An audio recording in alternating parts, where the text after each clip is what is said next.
I'll put the question back to you. If Ebola has an outbreak in the Western world, will the media in the Western world treat it the same way? Are you unhappy with the way the Western media has treated the Ebola outbreak? I mean, all the phantasma comes back.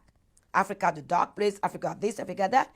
I mean, I was in a taxi in New York and we were talking, I was talking to the driver. The driver said, where do you come from? You have an accent. I said, I'm from West Africa. The first word that come out of his mouth is Ebola. I mean, that's what the media are doing. What did you say to him? I tell him, no, I have no Ebola, otherwise I won't be in this country. Do you think that everybody in Africa have Ebola? I was giving a lecture in a primary school in Palm Beach.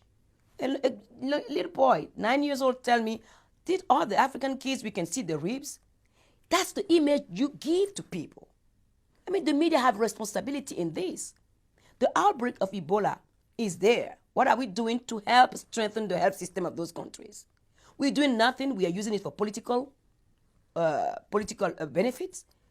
I mean, it's just like, looks like the Western is the hyena feeding on the misery of African people to make themselves elected or to take benefit out of it. They should be shameful doing this. I mean, what is this? I mean, everybody's phantasma about Africa is always negative. Any success story from Africa doesn't interest any media.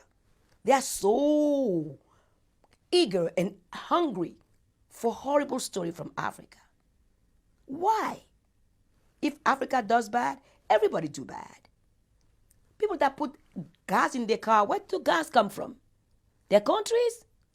All the people are living large in this country and in the Western world at the cost of whose life? Instead of helping the country strengthen their health system, there are nurses, there are courageous people in Liberia, Sierra Leone, Guinea, that are working day and night to stop this outbreak. And instead of giving them courage, instead of supporting them in many different ways, we are counting how many people are dying.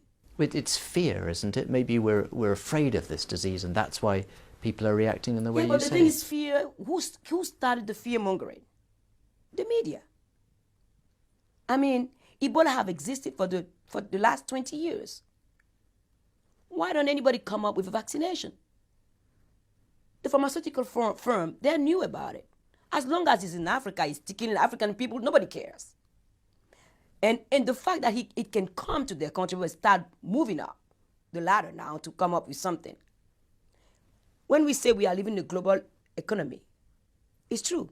But we also live in the global crisis and global viruses because we travel around the world. So if there's a problem in Africa, you don't help the African people fix it, it's going to come to your doorstep. It doesn't mean that we create Ebola. We don't invent Ebola. Ebola is just a disease that exists there. Like, we're going to be blamed also of inventing malaria too? Or we're going to be blamed for everything?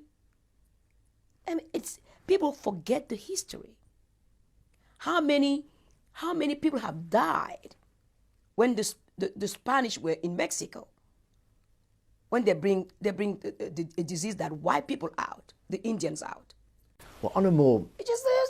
I mean, Africa is not just diseases. Africa is beautiful. Of course it is. And on a more optimistic note, I mean, I think many economists now say Africa is rising. It is. Is it? It is. I mean, it's the only part of the world where you have growth. Europe is sinking. Everybody's sinking. We're going up. And then, of course, here comes Ebola. And then they can put us back on the level where they can control it. It's not going to work anymore. There's one thing that is a game changer is internet.